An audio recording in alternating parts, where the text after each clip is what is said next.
Cari telespettatori, siamo in diretta con voi, quindi come sempre potete partecipare, mandare i vostri messaggi oppure telefonarci. Con noi in studio ben ritornato Franco Piacentini, Buongiorno, presidente dell'Auser grazie a voi. Veneto, e con lui affrontiamo diverse questioni che riguardano, come vedete anche dal titolo, il disagio sociale. Un disagio che, anche se non vogliamo parlare in negativo, però di fatto esiste, sempre più esteso, più fasce di popolazione ne sono coinvolte. Una volta si parlava soltanto del disagio e delle fasce estremamente deboli, quindi erano le persone che avevano delle disabilità e i più anziani con delle pensioni inidonee. Adesso invece è esteso ed è trasversale, quindi ci sono tantissime famiglie che vivono una situazione di disagio perché si è perso il posto di lavoro, perché non riescono a fronteggiare una situazione economica veramente difficile e insostenibile, il disagio giovanile che riguarda anche qui strutture familiari sociali a basso medio livello socioculturale, quindi difficilmente si innescano nel contesto produttivo, e poi naturalmente ancor più di prima il disagio delle persone anziani e non autosufficienti, che non hanno la possibilità in molti casi ancor di più di essere sostenute dalle famiglie, e quindi la situazione di gravità si acuisce sempre di più. Vediamo poi che cosa può dare il sistema sociosanitario a livello regionale, a livello nazionale, le strutture, e parliamo di sanità e di sociale, che progressi ci sono stati, se ci sono state delle aperture oppure no, e le associazioni che vivono sul territorio, per esempio Auser, che cosa può fare al riguardo. Noi tanto stavamo chiacchierando fuori onda ed era anche interessante questo discorso della comunicazione, no, che esiste anche tra gli anziani, perché un aspetto deleterio è l'isolamento, la solitudine, in cui moltissime persone si lasciano andare, si trincerano per varie ragioni, poi chi per immobilità fisica, per difficoltà ad affrontare delle barriere che può essere le scale per arrivare al quarto o quinto piano di appartamenti senza ascensore, chi perché non riesce a comunicare perché non sente più, quindi di conseguenza fraintende il dialogo, ha difficoltà a interazione, e forse questo dell'isolamento è uno dei primi problemi più forti, e sappiamo che ci sono tantissime persone appunto che si incollano alla televisione passando moltissimo tempo ed è la compagnia principale,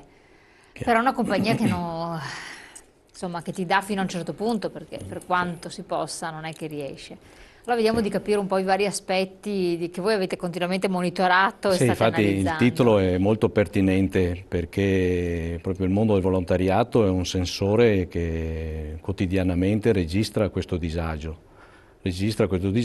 per effetto anche di una crisi che non trova una soluzione, non abbiamo nemmeno certezze rispetto a tanti proclami anche di questo governo che possa appunto risolversi nei prossimi mesi o nei prossimi anni, e di conseguenza le persone che sono coinvolte in difficoltà economiche, licenziamenti, perdite di posti di lavoro, magari qualche problema che emerge per effetto dell'età che avanza, quindi la non autosufficienza, qualche bambino, qualche giovane con handicap e quant'altro, determinano appunto questa grande sofferenza, questa grande incertezza e molto spesso questa solitudine, questo abbandono sociale.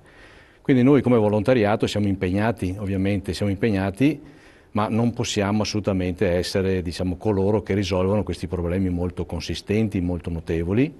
Per questo noi operiamo nell'ambito della sussidiarietà, cioè di quell'aiuto che noi possiamo dare in base alle nostre possibilità e capacità, in un rapporto molto coordinato, molto anche, diciamo così, positivo con molte amministrazioni comunali che affidano a noi il compito, diciamo così, di intervenire come primo livello di assistenza con quei aiuti anche materiali che determinano ovviamente una risposta positiva per coloro che sono appunto abbandonati a se stessi. Pensiamo ai poveri, pensiamo alle persone che hanno bisogno del trasporto protetto, pensiamo a coloro che hanno bisogno anche di avere un rapporto telefonico, la famosa telefonia amica, appunto per evitare di sentirsi soli e abbandonati.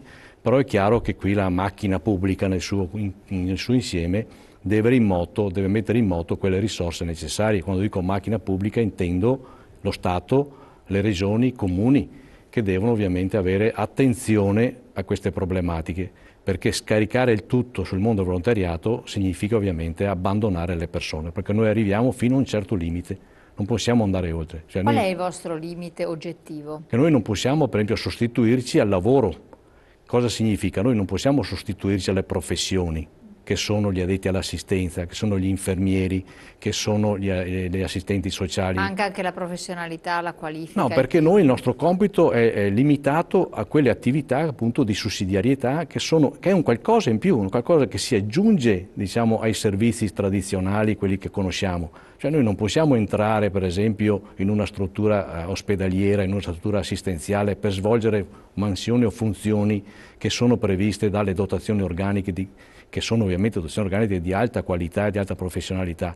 Tenga presente che il mondo del volontariato vive soprattutto per la disponibilità di anziani pensionati. Ci sono anche dei giovani, ma i giovani sono magari più attenti, più sensibili ai temi dell'ambiente, della cultura, del patrimonio, ma nel rapporto assistenziale con la persona noi abbiamo pensionati che magari qualcuno ha anche un percorso professionale come infermiere, addetto all'assistenza, ma ripeto, la centralità deve rimanere comunque a capo o del comune o dell'USL o della casa di riposo. Cioè noi possiamo fare quelle attività di supporto, di aiuto, per esempio se uno ha bisogno di essere trasportato per fare il prelievo del sangue, questo noi lo facciamo, si chiama appunto il famoso trasporto assistito, che noi lo assistiamo in questo trasporto, lo aiutiamo, ma non è che poi lo possiamo accompagnare dentro l'ambulatorio e fargli il prelievo, no, ecco, per capirci, certo, no? Sì. Quindi facciamo questa attività. Poi siamo impegnati, ecco, in quel versante che lei prima evidenziava, cioè cercare, ecco, di togliere dalla solitudine queste persone anziane e portarle dentro i nostri circoli, che sono presenti in quasi tutti i comuni del Veneto, e per fare quelle attività culturali, attività diciamo di socializzazione, di incontro, anche cose che possono sembrare magari molto banali, no? Come il gioco delle carte, la dama, la ginnastica leggera, delle lezioni di ballo, delle lezioni all'uso del computer, momenti ricreativi, no, ma sono tutte attività che aiutano poi che portano la persona dal suo isolamento in un luogo diciamo, di comunità. Questo diciamo, è in sintesi il nostro compito sociale, oltre ovviamente a quella parte molto interessante che è l'attività dell'università popolare e dei circoli culturali, che allora lì diciamo, è a un livello diciamo, molto, molto specifico di persone che vogliono mantenere sempre diciamo, in movimento, come so dire, la propria attività mentale in un rapporto positivo con queste strutture. E poi vengono organizzate conferenze, incontri, il famoso apprendimento permanente per tutte le età. Proprio venerdì prossimo noi come Auser inaugureremo il nostro anno accademico a Vicenza con un'iniziativa che dedicheremo al centenario della Prima Guerra Mondiale. Cioè cosa fate? Nel senso facciamo un convegno con la presenza del professor Mario Snenghi, che ci farà proprio una lezione su diciamo, questo drammatico avvenimento inutile, spargimento di sangue che è avvenuto 100 anni fa. Lo ricorderemo quell'avvenimento appunto per portare avanti comunque i valori e i principi della pace nel mondo e di conseguenza facciamo un dibattito. Quindi è l'apertura dell'anno accademico, che significa che tutti i circoli culturali o le università popolari avviano la propria attività e nei loro programmi includono, perché alcune sono già anche iniziate di queste attività, includono anche questo tema, cioè questa riflessione sulla guerra, gli effetti devastanti della guerra e soprattutto con una declinazione verso i principi costituzionali, i valori costituzionali della pace. Quindi venerdì prossimo avremo questa opportunità ecco, di fare questa riflessione, ma le dico questo perché è un'attività aperta al pubblico questa conferenza? Sì, è un'iniziativa pubblica, difatti la svolgiamo lì a Vicenza, in centro storico, e quindi c'è la possibilità, chi vuol partecipare può partecipare, nel senso che le nostre iniziative hanno un respiro ampio. È chiaro che è finalizzata soprattutto a questa diciamo, apertura dell'anno accademico, quindi saranno presenti quasi tutti i nostri circoli che svolgono questa attività, le nostre università, però se qualche persona è interessata a parteciparvi, a assistere soprattutto alla lezione che farà Mario Snenghi, il professor Mario Snenghi, è ben accetta, insomma, ecco, apriamo le porte a tutti quanti, anche perché così cominciano anche a conoscere cos'è l'Auser, perché quest'anno Auser compie 25 anni di vita e quindi anche in quella occasione noi ricorderemo questo lungo percorso che abbiamo alle spalle, ma è un percorso che ci aiuta soprattutto a proiettare le nostre attività nel presente e nel futuro, avendo una memoria di quello che abbiamo fatto per affinare meglio quello che dovremmo fare e soprattutto ecco, per ribadire che noi siamo dentro a quei principi della sussidiarietà che sono previsti dalla nostra Carta Costituzionale. Quindi il richiamo che mi permetto di fare anche oggi è quello di dire alla Regione, di dire ai comuni, alle stesse aziende uso, alle case di riposo, avvicinatevi al mondo del volontariato, che noi diamo la nostra disponibilità, costruiamo assieme dei progetti. Ma avete difficoltà ad avvicinarvi? Cioè non c'è un avvicinamento già in No, essere? non c'è difficoltà, ma chiedono troppo. Cioè? Praticamente chiedono chiedono delle cose che noi non possiamo fare, capisci? Quindi noi non possiamo sostituirci appunto all'organizzazione del lavoro, a quelle Cioè se si attività. avvicinano pretendono troppo, hanno delle aspettative troppo Sì, alte. poi se si Oppure... avvicinano non hanno la disponibilità di sostenerci, perché se io faccio un progetto, faccio un progetto, non so, per un servizio di trasporto protetto, beh, viva Dio, bisogna anche mettere dentro la benzina sulla macchina oppure no? Cioè non è che possiamo chiedere al volontario di utilizzare la sua macchina e pagarsi anche i costi del trasporto. Questa è una cosa, purtroppo sembra un esempio anche questo qui banale, un esempio sciocco, ma è così. Chiederebbero no, il massimo senza darci nemmeno il costo di quello che sosteniamo. Ecco, noi siamo disponibili a disposizione i mezzi che abbiamo, perché abbiamo alcuni mezzi anche di proprietà, oppure che sono stati dati attraverso le fondazioni bancarie o la regione il contributo per l'acquisto, ma abbiamo anche molti volontari che sono disponibili a utilizzare il loro mezzo per fare questo tipo di servizio, che significa accompagnare la persona a fare le terapie, significa fare il prelievo, fare le visite mediche, ecco, però è chiaro che chiediamo soltanto un rimborso spese, perché ovviamente non è pensabile che il volontario possa sostenere questi costi, anche perché rispetto alle cose che lei prima anticipava, i nostri sono pensionati che vivono con una pensione dagli 800 ai 1000 euro al mese, non è che abbiano altre entrate e di conseguenza non possiamo caricarli di costi. Quindi noi chiediamo solo questo, cioè fare dei protocolli in cui c'è il riconoscimento del rimborso, perché i nostri volontari non percepiscono retribuzioni, salari o corrispettivi economici, hanno solo diritto, proprio, mettiamola così, anche per la legge che regolamenta il volontariato, a dei rimborsi spese su documentazione, nel senso che se uno fa il pieno, non so, di gasolio o di benzina, porta lo scontrino, se uno, perché si trova, non so, a mezzogiorno fuori e prende il panino con un caffè o quant'altro, porta lo scontrino, ha il diritto di avere il rimborso di quelle cose che ha consumato, perché in quel momento stava svolgendo una funzione, un'attività appunto di volontariato. Assolutamente. Ecco, ma a questo proposito abbiamo toccato appunto l'aspetto di rapporto che ci può essere con le aziende anche sociosanitarie. In regione c'è stato un cambio importante a livello di assessorato regionale, quindi voi in passato avete lamentato una difficoltà di interazione, no, con la regione, come anche i sindacati dei pensionati, per carità, più o meno questa è la posizione. Cosa sta succedendo adesso? Adesso è cambiato l'assessore, è stato Sì, infatti, di recente nomina, no? Ha fatto bene introdurre questo argomento perché proprio sabato e domenica anche sui nostri quotidiani diciamo, è uscita un'intervista del nuovo assessore che ha sostituito quello precedente eletto all'Europarlamento. E mi ha colpito molto questa prima uscita, diciamo, giornalistica, perché ha detto che lui vuole incontrare il mondo del volontariato. Cioè, tra le priorità ha messo in luce questo aspetto.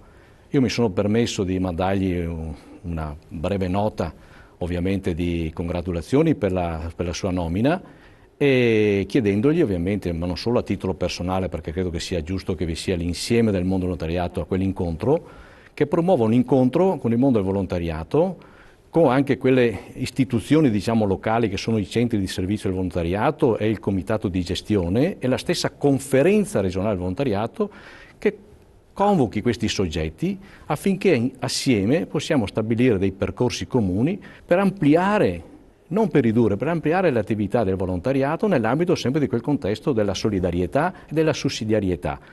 E di conseguenza adesso dobbiamo attendere, se riterrà opportuno, oltre che aver dichiarato questa sua attenzione e disponibilità verso il volontariato, verificare se concretamente vorrà, ecco, avviare questo confronto con tutti i soggetti interessati.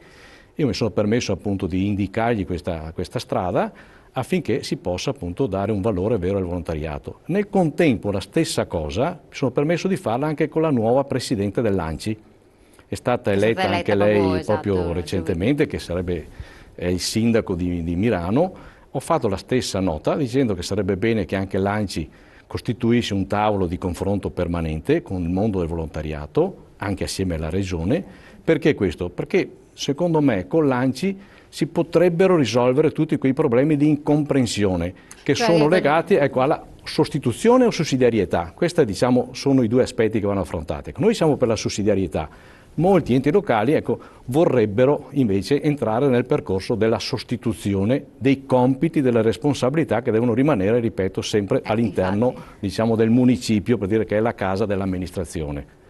Sostituzione anche pesante, insomma, da sostenere, ma che non ci siano degli aiuti da qualche parte per voi, appunto, spiegato che un pensionato vive tra 800 e 1000 euro, fa il volontario, ecco, quindi questo può essere anche un appello perché cercate volontari, no? Sì, cerchiamo volontari e li cerchiamo e nel contempo auspichiamo che la stessa proposta del governo che dovrebbe essere all'attenzione appunto del Consiglio dei Ministri e dopo successivamente anche del Parlamento, che è quella proposta di legge delega che il Presidente del Consiglio ha presentato qualche mese fa e ne abbiamo discusso anche recentemente qui in trasmissione, che quella proposta, diciamo così, possa trovare intanto il coinvolgimento dei soggetti interessati, perché se fosse calata dall'alto, anche come Hauser, non andrebbe bene. Se invece lui, dico lui per dire ovviamente il Primo Ministro, avesse quella attenzione, sensibilità e disponibilità a convocarci, noi potremmo indicare anche qualche diciamo, correttivo a quel testo.